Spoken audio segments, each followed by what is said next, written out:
All right, everyone. Happy Tuesday. Today is the day when I finally get to talk about the self tanner. And you guys, I'm sure you think I'm being so weird, and I am kind of being a little bit weird, but you just kind of have to understand a little bit of how I happened across the self tanner and how excited it made me. Because I was like, I finally found something that doesn't make me feel orange, and the ingredients are great, and it's just so fun. And I love being tan, and I've learned so much about the negative impact that sunburns can have in your skin. I did not say the sun because I do not believe the sun has a negative impact on our skin when it is in moderation. However, I do feel that the sun has a negative impact on our skin when we allow it to burn our skin, and when we are constantly in the weather. You can just look at people that have maybe lived on a sailboat their whole life and their skin is very weathered looking and leathery looking, which there's totally nothing wrong with that. I think it's amazing the way that our bodies and our skin can adapt to the environment that we're in. But for myself, I'm kind of not going for the leathery sailor look. So anyway, all that to say, I am going to talk about a self tanner in just a minute. I feel like everybody thinks I have this little trick up my sleeve with my self tanner because I'm being so mysterious about it, but I promise I don't. But I also wanted to talk about the new year and some goals that I kind of have for myself and some thoughts that I've had. So I normally tend to be the type of person that's not very much like I love hearing everybody else's words of the year and it's inspiring to me, but I often felt a little bit scared to set a word of the year because I was afraid that that would put pressure on me to do something. And what if I ended up totally not feeling that in the next year, anyway. But last year I remember saying that I don't have a word, but if I would have a word, it would probably be healing. And that's because I just really felt like I needed some healing in some areas of my life that I had not found healing in yet. And I wanted it to be, when I thought of healing, I thought about pressing into the hard places to find healing, regardless of, to actually face the things that maybe I was running from past traumas or different things like that, but to actually face them, to actually go through them and to find healing in those areas. So the Lord was so faithful with that to me in 2021, even just with, I've just reflected so much the last year of adding Lori to our family. And for those of you who are, who maybe don't know me in person, Lori was not exactly, Arnold and I did not sit down and were like, we want to have another baby at this time. We definitely knew we wanted more children, but it wasn't like I said again, it wasn't like we sat down and we're like, okay, we're ready to have another baby. That being said, I found out I was pregnant during a very busy time and I just could not see how I was going to be able to do this. And I think we've often felt that way in motherhood. Regardless of where you're at in your motherhood journey, you're probably like, oh, okay, I cannot imagine adding this to my future with where I'm at right now. So anyway, all that to say, reflecting on the last year and how much of a blessing Lori has been to our family. And I honestly, I was not prepared for what an amazing baby he would be. I was not prepared. He is absolutely amazing. He is so happy and he just brings so much joy to our family. And so in that way, I feel like the Lord has brought healing even through something that I thought would put a lot of extra stress on our lives. And don't get me wrong, I love children and I feel like the Lord has been definitely reframing some of the lies that the culture has taught us about children in my heart. And I was just talking about this with one of my friends, is there's nowhere in the Bible that the Lord talks negatively about children. They're always talked about as a heritage. They're always talked about as a blessing, as an inheritance from the Lord, as a legacy. And I'm like, where in the world have we as Christians come up with this idea that children are negative? And like I said, I know we all love children. We all, in theory are oh yeah, they're a blessing. But yeah, I don't know. It's just giving me a lot to think about. So anyway, I'm not saying that Arnold and I are going to have, 15 children or anything. I'm just saying that's an area in my life where I also want the Lord to be free to change my mindset and to give me his heart about children, having a large family, all those different things. So anyway, I don't know if that makes sense or not. And I shared on my Instagram a couple weeks ago that I would really like my Instagram page to be more of a place where I am more of a resource, like where it's really easy to find like tutorials or tips on foundation matching, or, you know, more like a educational page versus a personal blog. And so I might be getting a little bit more personal with my Lady of the Month show. I just felt like that pressure for me of being on Instagram and being a little bit like not knowing how much to share of my personal life and almost having it be really stressful for me. I was like, do I need to have that pressure? No, I don't. Instagram can be a place for me to provide information, education, and I don't want it to be like a cold place. But I thought maybe I could share more of like my heart and who I am through my videos here. So anyway, so some goals for the new year. Like I was telling you, my word for last year, if I would have had a word, was healing. And then this year I felt very free to have a word. And I looked back and I saw all the healing that did take place in my life last year. And you know how when we're in a place of healing, it's almost like we're not necessarily, we are growing, but almost growing back to the place that we were. Does that make sense? So like, for example, if you break your leg, you're not necessarily like growing a new leg. You're repairing the leg that was already there. But my word for 2022 is growth. And I realize that's a very scary word because with growth, there's often a lot of pain. There's often a lot of stretching and growing, right? But that's just the word that I really felt like I needed for 2022 because I want growth. So growth in my faith, growth in my relationship with the Lord, growth as a mother, which leads me to some of the next, I wouldn't say these things are goals as much as just a vision for 2022 maybe.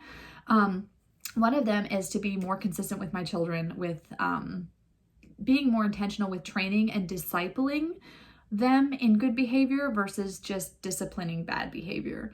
And that there's a lady on Instagram that has very, very much inspired me in that, and her name is Catherine Vogtberg. I think you guys would enjoy her Instagram. Her name is on Instagram, like her handle is Now That We're a Family. So anyway, that would be a goal. Being more positive in my mindset versus negative. I tend to be a very negative person, but being more positive in my mindset. And again, like I feel like that's kind of what our culture has labeled it, like, oh, just think positive. And kind of for me, what I would rather look at it as is I want to think more in faith and not in fear. So, another thing that I have not been very intentional about, and I don't really have a plan for, but that I would like to have my vision for 2022 is to read through the Bible chronologically. It doesn't necessarily have to be in a year, but I would like to be able to get through it beyond Leviticus. So, yeah. So that's kind of my thoughts. Anyway, so I haven't told you anything about self-tanner yet, but I'm going to tell you right now. So, all right. So a few weeks ago, I think it was in those 2 weeks between Christmas and New Year's, or those few weeks there. And I was like, I have got to do something. I can just feel myself getting so pale, and I just really would like some colors. So I think I was in the tub the one night and I was going through YouTube videos of like the best natural self-tanners. And I was thinking maybe I would like find some kind of recipe or something, you know. But there was this one girl that was talking about it, and I'll actually link her video in this, like in the description of this video, because I want you guys to be able to, I'm not going to like give you guys a tutorial on how to use it because there's so many other ones out there that are great and they're like comfortable with, being a little more undressed in front of the camera than I am. So I think you'll like their tutorials much better. And this company their website has tutorials on it too. So I'm just going to tell you my experience with it and how much I love it. I absolutely love the self-tanner, and the brand, I'll tell you the brand.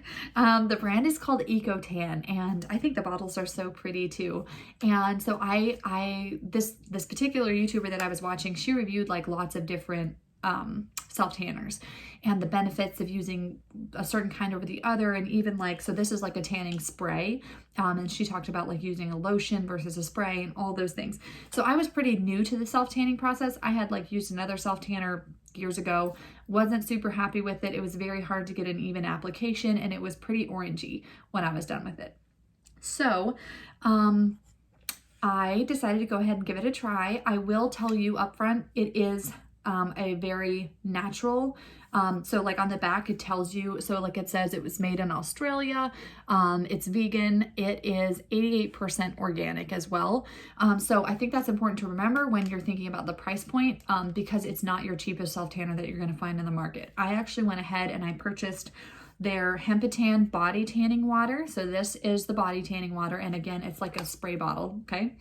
And then I also, this all came in a pack, but I'm just telling you what I got. This is the face tan water, I got that. And then it also came with their glove and their exfoliating mitt. So this is like the fabric. So anyway, I got their whole pack, and I think the whole pack, they have a discount code. Like if you sign up for their newsletter or something, you can get 15% off your first order. So I definitely do that. But then that'll get you 15% off. And I think all in all with shipping and everything, they might have had a deal on shipping too. I think I spent around $85 for the whole kit, and this will last so long. So anyway, I tried it and I was so impressed, you guys. Oh my goodness. No orange tones at all. It blends in so well. And so here is an example. So here I would say I didn't like blend super well, if you can see that. So you do have to be somewhat careful, but it's not like super noticeable. You know what I mean? So I have been using it all over my body, and I'm just going to kind of give you some tips on how I've used it and even how I use some lemongrass products with it. So one thing with self tanning is it is very beneficial, at least from what I've learned with this brand. It's very beneficial to exfoliate before you use your tanner, and the best time to exfoliate is like 24 to 48 hours before you use your tanner. So for example, let's say I want to self tan tomorrow night. I would exfoliate tonight in the tub, and I use my body polish for that, and I just do from my neck down as good as I can, just exfoliate everything, and then I would use like my microdermabrasion cream on my face. And then the next night then is when I would tan. Now, the face tan water is a little bit different. You don't have to exfoliate every time before you use that. And so I'm going to talk about the tan water first, but just keep in mind, I don't use this on my face. I do use this on my face. So Ecotan, what I do is I will, like after I get out of the shower or whatever, the night after I've exfoliated, I will take my glove. And again, watch videos on how to do this, but I'll just like verbally tell you. I shake this up really, really good, and I spray it onto my mitt. And then I start with my legs. You want to start from your like down up. That way you don't get like any creases and stuff. And again, watch the videos on how to do it. I'm not going to go into that a lot. The biggest thing is make sure you're blending, and you want to use this side of your mitt. This side is more for like mousses. They have other tanning products too if you want to try those, but I love this one. And then I apply 2 coats of this particular one, just because it helps to make so that you don't miss any spots, and just helps to kind of make sure everything's blended really evenly. The other tip is that make sure you wash your hands with soap and water after you tan, or you're going to have really nasty looking hands. So just trust me on that one.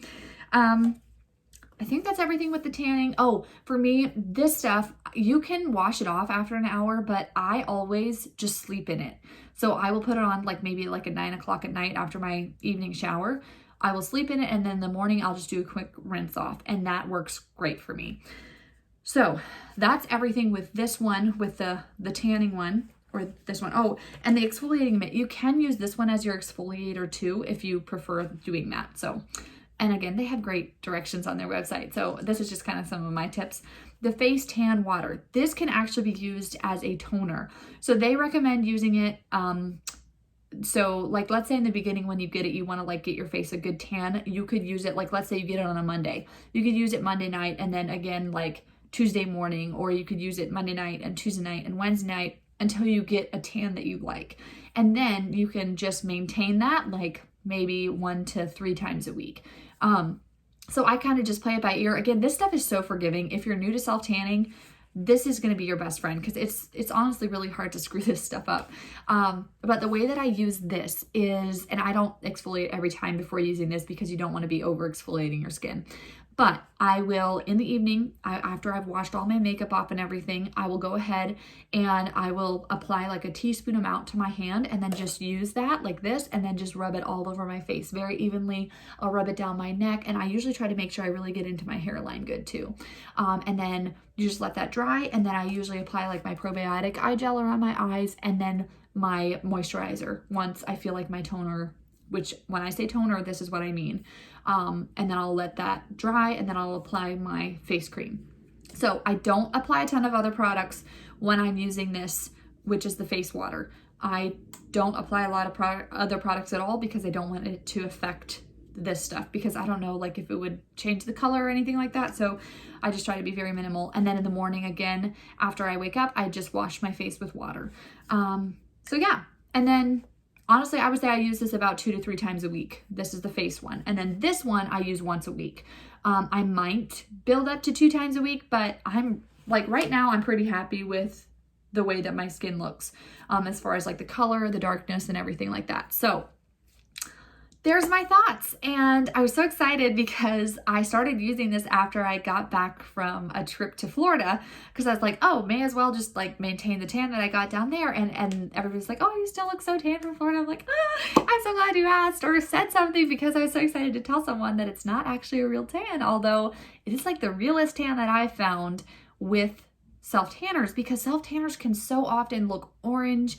You can really, like, sometimes they're really hard to blend. But I've just been so happy with this one. And the biggest thing that I'm happy with is the ingredients. So like the first ingredient in the body tanner is aloe vera juice. And then it goes through a bunch of the other ingredients. You can look at them for yourself. One of them is radish root ferment. And they have hemp seed extract in this. Like, there's so many amazing ingredients. And so obviously there's some of them that I can't read, but it's interesting because after those, it tells you like what it's derived from. So like the second ingredient is derived from sugar cane.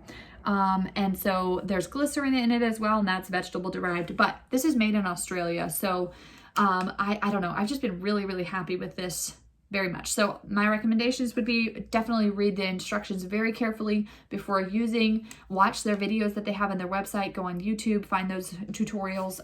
But anyway, so yeah, today's video had like nothing to do with lemongrass, but I just was so excited to share that with you because I know how frustrating it can be to try to find a self tanner that doesn't make you look super orange and fake. So anyway, there's my super random video for January. I hope you guys enjoyed it. If you have any questions, let me know. But I hope you guys enjoyed just kind of a different video. Your bonus word for this video is going to be growth, because that was just kind of my word for the year. So send that back to me in a text message all by itself, and that will enter you into today's giveaway. So, all right, everyone, talk to y'all later.